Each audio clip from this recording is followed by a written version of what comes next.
السلام عليكم ورحمة الله وبركاته، متابعيني الغاليين واخواتي الحلوين، يا رب تكونوا بخير دايما. شايفين الصابون اللي قدامكم ده؟ القمر ده صابون قمر قمر قمر.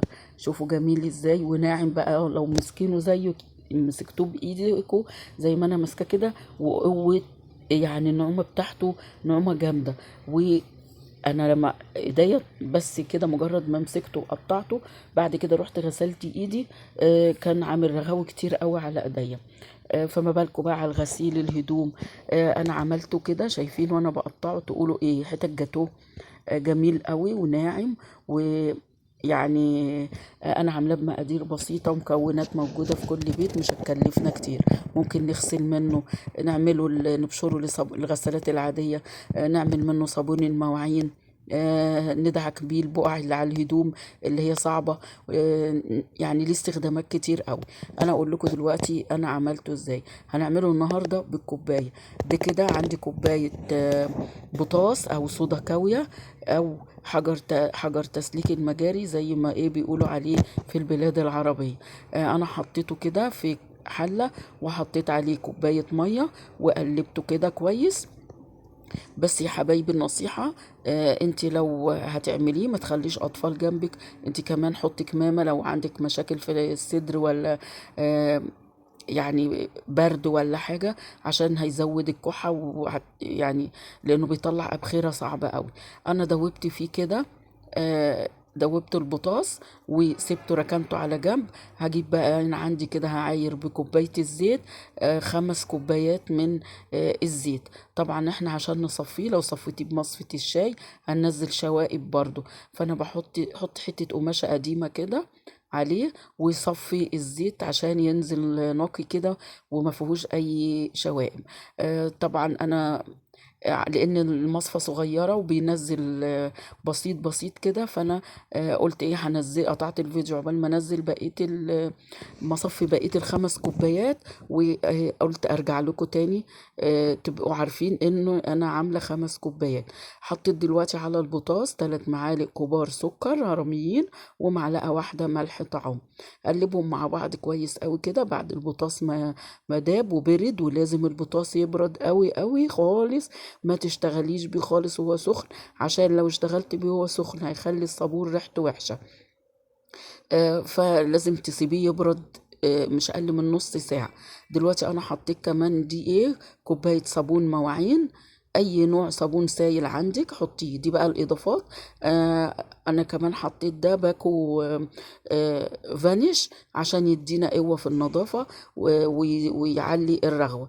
ده كمان آه كيس الاوكسي ده، انا واخده منه شويه، يعني هما يطلعوا كوبايه كده برضو من مسحوق الاوكسي. اي نوع مسحوق عندك حطيه. بس انا كان عندي الكيس دوت، فريحته حلوه فحطيته برضو عشان ايه، هيدينا ريحه حلوه للصابون، وفي نفس الوقت هيقوي الرغوه معانا.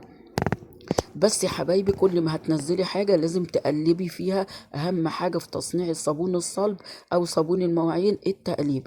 أنا كده قلبتهم شوية. أنا مجرية الفيديو عشان التقليب عشان وقتكم.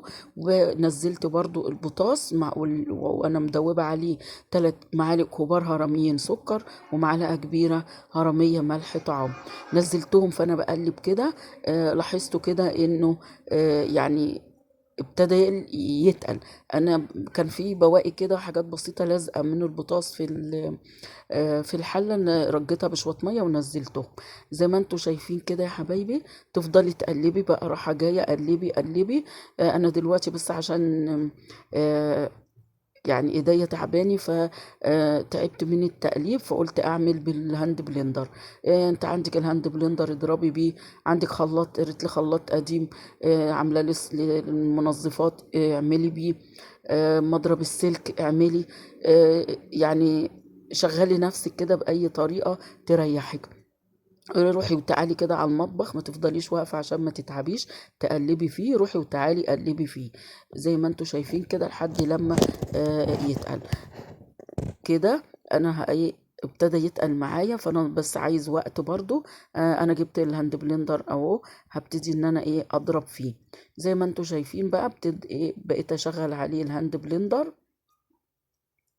زي ما انتوا شايفين. ابتدى يتقل معايا. انا طبعا هنا بسرع الفيديو باني بضرب بالبلندر شوية واستنى شوية. مش يعني ضرب متواصل، بضربه شوية برضو واستنى شوية وارجع اضربه تاني. اهم حاجة في الصابون الصلب انك تضربي فيه قوي لحد ما يتصبن معاكي. انا عاملاه من غير لا دقيق ولا نشا ولا عاملاه بحاجه. فاحنا هنعتمد على في عمليه التصبن فيه على البوتاص والزيت. زي ما انتوا شايفين كده، بس هو المشكله انه بياخد وقت بس في التظبيط. عشان كده بقولك ما تفضليش واقفه تضربي فيه وتتعبي نفسك وتزهقي. روحي تعالي كده اضربي فيه لحد لما يتقل. اللهم صل على سيدنا محمد واله وصحبه وسلم. لو لسه متابعاني لحد دلوقتي يا حبيبتي، منك ليها بقى قومي اعملي لي لايك لايك لايك وفعلي الجرس عشان يوصل لكم كل جديد. طبعا دلوقتي انا جبت دي كانت علبة حلاوة المولد. انا حطيت فيها كده هستخدم الغطيين، العلبة وغطاها. فردت كده شنطة في الغطا ده ونزلت نص الصابون كده، وهجيب الغطا التاني وبرضه هفرد فيه مشمع وهنزل بقية الصابون. هو ريحته حلوة طبعا من الأوكسي وناعم، أنا حاساه ناعم قوي. وطبعا تقل من يعني مش هياخد وقت ان شاء الله في التصبن. وانا هقول لكم اخدت يعني وقت قد ايه عقبال ما ابتدى يمسك. انا فضيت كده بقيته. اللهم صل على سيدنا محمد واله وصحبه وسلم. هفضل بقى انزل هنا وهنا لحد ما اخلص الكميه. بعد كده انا هحطه بقى ايه في مكان كده متهوي لحد لما يمسك نفسه. وعشان هقلبه قدامكم وهقطعه قبل ما يجمد خالص. ما تستنيش عليه ان هو يجمد، لانه لو جمد مش هتعرفي تقطعيه وهيبقى صعب في التقطيع. اول بس ما يمسك نفسه كده زي ما هتشوفوه، زي ما شفتوه في اول الفيديو كده وانا بقلبه. تروحي على طول مقطعاه كده بالشكل اللي انت عايزاه. وبعد كده ابتدي بايه رصيه بس ما يبقاش ملزق في بعضه. فانا بعد ما قلبته كده وقطعته قدامكم، ابتديت بقى ارصه كده في الصينيه دي. وهجيب صاج الفرن برضو افردهم عليه عشان يبقوا بعاد عن بعض شويه، عشان اديهم فرصه ينشفوا من الجناب ومن يعني من فوق. وبعد كده ابقي قلبي فيه لحد ما تلاقيه نشف خالص. واحنا لازم كده كده نسيبه، ما نستعملوش على طول عشان الصودا يعني مفعول البطاطس لما يطير منه عشان ما يبقاش مضر. جربي يا حبيبتي وقولي لي، وما تنسيش اللايك والتعليقات الحلوه. شايفين عمل لي كميه حلوه. انا هسيبه بقى ينشف وناعم جدا وريحته حلوه. مجرد ما انا بمسكه اشيله كده وهو طري، عامل صابون في ايدي. جربي وقولي رايك. مع السلامه.